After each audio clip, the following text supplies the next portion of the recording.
Episode के साथ। और इस एपिसोड के अंदर हम फिर कुछ बहुत जानी पहचानी वही नॉर्मल सी जनरल सी बातें करेंगे जो स्ट्रेट फॉरवर्ड हमारे दिल से आ रही हैं।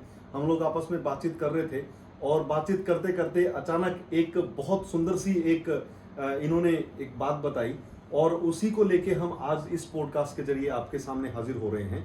ये रिलेटेड है मार्केटिंग, एजुकेशन और लाइफ के जो अपने अनुभव हैं उनसे संबंधित।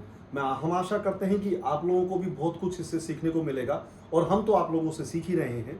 तो मैं जर्नैल जी से अभी बैठे बैठे बातचीत कर रहा था, तो पहले तो मैं इनसे कहूँगा कि भी वो वाकया सुनाए जो नायर जी का जो इन्होंने एक्सपीरियंस लिया।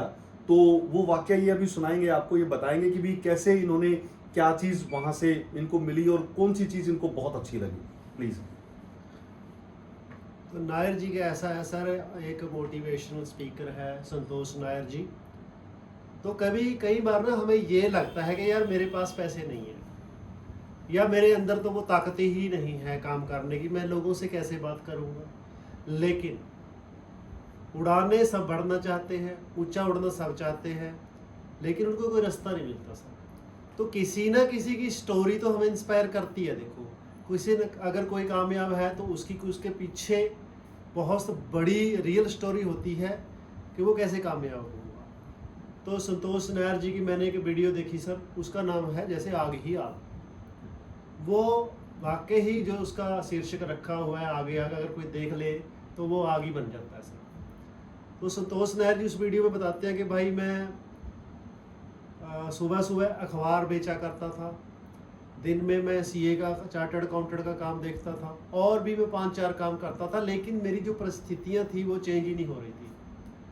तो ये कहता जी, मेरा एक दोस्त मुझे एक दिन ताना मारने लगा कि नायर, काम तू इतना करता है तो अगर इतना काम करने के बावजूद भी आपकी परिस्थितियां चेंज नहीं हो रही तो मुझे लगता है कि आपको कुछ ना कुछ अलग करना पड़ेगा। कहता जी उसकी बात मुझे जम गई।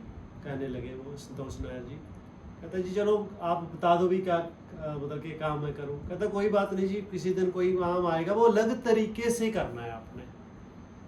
तो कहता जी उन्होंने मुझे अखबार की कटिंग भेजी एक दिन। कहता कोई कंपनी थी यूरेका फोर्स के नाम से, जो वैक्यूम क्लीनर वगैरह बनाया करती थी। तो उन्होंने बोला कि फलानी शहर में चले जाओ, वहाँ पे इंटरव्यू दे, इतने टाइम पे पहुँच जाना। कहता जी मेरे पास ना, देखो मैं एक चीज़ यहाँ पे बताना चाहता हूँ कि लोग बहाने बनाते हैं कि आज मेरे पास पैसे नहीं है, मेरे पास टाइम नहीं है। और मैं यहाँ पे एक बात बताना चाहता हूँ, सबसे ज़्यादा लोग वो ये बात करते हैं कि मेरे पास टाइम नहीं है जो सबसे ज़्यादा फ्री है, वही लोग बात ये करते हैं। सही बात। उनके पास काम है ही नहीं, तब भी वो कहते हैं कि जी हमारे पास टाइम नहीं है। अगर आप उनको पूछ ले कि भाई पैसा बहुत होगा, कहते जी वो ही नहीं है, ना पैसा है ना टाइम है, तो भाई फिर कर क्या रहे हो, जिंदगी किस लिए जी रहे हो आप लोग। तो उसने क्या किया जी, अपने दोस्त से 5 रुपये उधारे लिए, वो वहाँ पे पहुँच गए जहाँ पे भी वो इंटरव्यू हो रहा था। तो 3 बंदे थे सर इंटरव्यू लेने वाले। तो उन्होंने अच्छे जो पर्सन थे, क्वालिटी पर्सन थे, उनके इंटरव्यू उनको सिलेक्ट कर लिया, संतोष जी को रिजेक्ट कर दिया। उनको बोला कि भाई आपको ना बाद में चिट्ठी आ जाएगी घर पे, फिर आपको देखेंगे कि जॉब पे रखना है या नहीं। तो तीनों दोस्तों के पास फिर क्या हुआ, एक वैकेंसी और कोई एरिया था कि वहाँ पे भाई बंदे की लोड है, वहाँ पे वैक्यूम क्लीनर सेल करने हैं। तो तीनों ने आपसे बात की, कहते जी हमारे पास तो बंदे हैं नहीं, हमारे पे तो सारे सिलेक्ट हो गए। तो उन्होंने जो तीसरा दोस्त था जो रिजेक्ट कोटे में संतोष नायर जी को डाला हुआ था, उसका एड्रेस दे दिया कि भाई इसको बुला लो, शायद ये किसी आपके काम आ जाए। तो उसको बुलाया गया, उसको 2 दिन की ट्रेनिंग दे के भेजा गया। तो वो कहने लगे यार मेरे से तो मशीन ही नहीं बिकती, बहुत जोर लाया, बिकी नहीं। फिर उसने अपने आप को टटोला खुद को कि भाई ऐसा क्या चीज़ है कि मेरे से मशीन ही नहीं बिक पा रही। फिर उसने अपने आप को देखा कि संतोष कुछ ना कुछ तो तेरे में है, ऐसा बात नहीं, परमात्मा ने तुझे सबसे अलग बनाया है तो कुछ ना कुछ तो तेरे है। उसने अपनी शक्ति इकट्ठी की सब, अपने आप से एक वादा किया। वो वादा क्या था कि जब तक मेरी 2 मशीनें सेल नहीं होंगी मैं घर पे नहीं जाऊंगा। तो ऐसे वो मशीनें सेल करता था। एक दिन का वाकया क्या था कि उसकी 2 मशीनें सेल नहीं हुई। तो आधी रात को वो कहीं खड़ा था। आधी रात को क्या हुआ, जो सेकंड फ्लोर था उस पे कोई पर्सन बाथरूम के लिए जाना था, उसने लाइट जगाई। संतोष नायर जी नीचे से भाग के वहाँ पे चले गए और उसका दरवाज़ा खटखटा दिया। और दरवाज़ा खटखटाया तो अंदर से पर्सन बाहर आया। कहते हाँ जी। कहता आई एम संतोष नायर, मेरे पास आपके लिए एक बहुत ज़बरदस्त प्रोडक्ट है जो आपके घर के लिए बहुत ज़रूरी है। कहता मैं जेंटलमैन, इट्स मिडनाइट, आधी रात हो रही है। कहता जी मुझे पता है आधी रात है। कहता क्या मतलब कि इस समय आप सामान बेच रहे हो, क्या ज़रूरत पड़ी है आपको, क्या ऐसा आपके पास कमी रह गई। कहता जी 2 कारण हैं। एक तो मैं बहुत बड़ा आदमी बनना चाहता हूँ, दूसरा मैंने कसम खाई है कि जब तक ये मशीन मैं बेच नहीं देता मैं घर नहीं जाऊँगा। जो पहले बात की कि मैंने बहुत बड़ा आदमी बनना है, लोगों को तो यही नहीं पता सर मैंने करना क्या है ज़िंदगी में, तभी तो वो बड़े बन नहीं पाते। वो जाते हैं सुबह 7 बजे जाते हैं काम पे, 9 बजे वापस आ जाते हैं, टीवी देखते हैं, सो जाते हैं, मोबाइल की रील खंगाल लेते हैं थोड़ी बहुत। उनका लक्ष्य ही नहीं है। याद रखना दोस्तों, जिसका लक्ष्य नहीं है वो क्या कर रहा है, सिर्फ बूढ़ा होने का इंतजार कर रहा है और कुछ भी नहीं कर रहा। आग लग रही है, एक मिनट जी, आग लग रही है ना, ये आग लगाने के लिए हम भी आग ही लगाना चाहते हैं। Please continue. वो बूढ़ा होने का इंतजार कर रहा है कि अब मैं बूढ़ा हो जाऊं और कब मैं इस दुनिया से जाऊं। उसकी कोई महत्वाकांक्षा ही नहीं है। अगर आपकी भी कोई महत्वाकांक्षा नहीं है तो आप भी वैसे ही कर रहे हो। संतोष नायर को उसने आगे अपने अंदर बुला लिया और संतोष नायर यहाँ पे एक डायलॉग बोलता है, आपको संतोष नायर ही मानना अगर आपने ज़िंदगी में कुछ करना है तो। उसने कहा कि अगर आपके अंदर जज्बा है कुछ बनने का तो आधी रात को भी आपके लिए दरवाजा ओपन हो जाएगा। क्या ओपन हो जाएगा, क्या बात है। लेकिन आप में वो आग होनी चाहिए। ये नहीं कि आपने एक दरवाजा खटखटाया, उसने जवाब दे दिया, दूसरा, तीसरा, चौथा, पंजवा। सर सफलता इतनी आसानी से मिलती तो वो संतोष नायर जी बोलते हैं, मैं नहीं बोलता। वो कहता कि हर गली का कुत्ता रॉयल्स रॉयल लेके घूम। बिल्कुल बिल्कुल वैसे बोलते हैं। बिल्कुल। वो कहता है कि कामयाब होने वाले वो काम करते हैं जो उनको अच्छे नहीं लगने के बावजूद भी वो काम करते हैं। बिल्कुल। हम क्या करते हैं कि हमें किसी ने जवाब दे दिया, हम वापस आ जाते हैं कि यार ये सामान नहीं बिके। आसान नहीं है सफलता पाना। 95% लोगों में से उठ के 5% में जाना आपने। 5% में 5% दुनिया पे राज करते हैं। 95% का पैसा 5% पे होता है। बिल्कुल सही बात है। तो ऐसा क्या करना पड़ेगा, अपने अंदर आग लगानी पड़ेगी। टाइम डिसिप्लिन बहुत ज़्यादा जरूरी होना पड़ेगा। मैं सर की बात बता रहा था, आज किसी को, मेरे दोस्त बैठा था कहीं पे, तो सर ने मुझे 7 बजे बुलाया था। तो हम 7 बजे पहुंच जाते हैं। हमारा शुरू से ऐसा है कि हम 1 मिनट लेट नहीं करेंगे, 1 मिनट पहले ही आएंगे। तो मेरा दोस्त कहने लगा, मैंने उसको आपकी स्टोरी सुनाई सर, मैं कहा भी जिनके साथ हम काम करते हैं वो टाइम के इतने पंक्चुअल है कि उन्होंने मुझे स्टोरी सुनाई थी कि भाई किसी रिश्तेदार के साथ मेरा इसमें बोलचाल भी हो गई थी कि बंदे को मैंने 5 बजे का टाइम दिया तो वो 5:10 पे पहुंचा। तो मैंने कहा कि भैया अब मैं मिलूंगा नहीं आपसे तो 10 मिनट में क्या होता है। तो मैं कह सर ने कहा था कि भाई अब पहले देखो मैंने उसको टाइम दिया, लेकिन उस 10 मिनट के बाद मैं अपने टाइम का राजा हूँ। जिसने ये बात समझ ली वो वाकई राजा है। और इस पे मैं एक छोटी सी और भी बात बताना चाहूँगा। सर मैंने एक बुक में पढ़ा था, ये इंग्लैंड के वाक्य है। वहाँ पे क्या हुआ, कोई पर्सन किताबें ढूंढने गया था। तो जो किताबों की दुकान थी उस पर किताबें पड़ी थी। तो उसने पूछा कि सर इस बुक का क्या रेट है। उसने कहा भी इसका $1 रेट है। तो जो किताब उसका बुक अपना दुकान का मालिक था, वो दुकान में ना किताबें साफ कर रहा था। उसकी तरफ उसकी पीठ थी। कहता जी ये तो मेरे दोस्त की दुकान है। कहता जी हाँ जी। ये नाम है उनका। हाँ जी। तो कहते हैं उनको बुलाओ। चलो जी, उनको बुलाया कि सर आप आइए, देखो मैं तो आपका फ्रेंड हूँ, मैं इनसे किताब लेना चाहता था, ये $1 की बताते हैं। कहता जी कितने की एक्चुअली में किताब? कहता जी $3 की। कहता जी $3 की?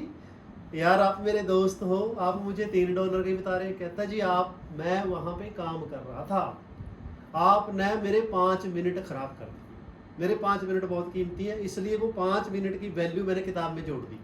अब ये किताब $3 की है, अगर आपको लेनी है ठीक है, नहीं तो ये $5 की हो जाएगी अगर थोड़े देर और खड़े रहे। कहता जी उस बंदे ने $3 दिए और वो किताब लेके चला गया। ये अनुशासन है सर। आज देखो मैंने सर के बारे में अपने दोस्त को बताया कि वो टाइम के कितने पंक्चुअल हैं। अगर वो पर्सन सर का टाइम लेने के लिए आए तो उसको पहले ही पता होगा कि भाई 7 बजे ही पहुंचना है, अगर 5 मिनट हो गए तो वो मिलेंगे नहीं। ये जो पंक्चुअलिटी है, ये डिसिप्लिन है, यही आपको कामयाब करता है। और एक इम्पॉर्टेंट चीज़ ये है, आप चाहे जैसे भी हैं, लेकिन अगर आपने अपने समय की वैल्यू को समझ लिया, कोई दूसरा वैल्यू करे या ना करे, लेकिन अगर आप अपने समय की वैल्यू करते हैं तो समय भी आपकी वैल्यू जरूर करेगा। और जैसे इन्होंने बताया आग, तो भैया एरोप्लेन ले लो, रॉकेट ले लो, बगैर आग लगे तो वो भी नहीं उड़ते। जब तक आग नहीं लगेगी तब तक वो ऊपर आसमान में जाएगा कैसे? आप लोग जब अंदर जज्बा होगा ना जुनून की हद तक, तो आप 95% से जंप मार के पहले 5% में पहुंचोगे और तब दुनिया पे राज करोगे। और ऊपर वाली टॉप वाली जगह तो हमेशा खाली है, बस मेहनत करने वाला इंसान चाहिए, सही डायरेक्शन होनी चाहिए, समय का अनुशासन बहुत ज़्यादा इंपॉर्टेंट है, ईमानदारी बहुत इंपॉर्टेंट है। और जो अभी जर्नैल जी ने जो बातें कही, आप इससे एक अंदाजा लगाओ, हमने इससे पिछले एपिसोड में बात की पढ़ाई के बारे में, तो देखो इन्होंने अपनी क्वालिफिकेशन बताई, लेकिन एक बड़ी इंपॉर्टेंट चीज़ है जो मैंने इनकी बातों में नोट की कि ये बार बार हर थोड़ी देर बाद किसी न किसी एक बुक का एग्जाम्पल देते हैं। तो सोचो इन्होंने भी कितनी पढ़ाई की है, लेकिन वो पढ़ाई है जिसने इनको आगे बढ़ाया, जिसके अंदर इन्होंने बहुत सारी मोटिवेशनल बुक्स को पढ़ा, बहुत सारे लोगों को सुना, और वो चीज़ें इनकी स्किल को निखारने में काम आई।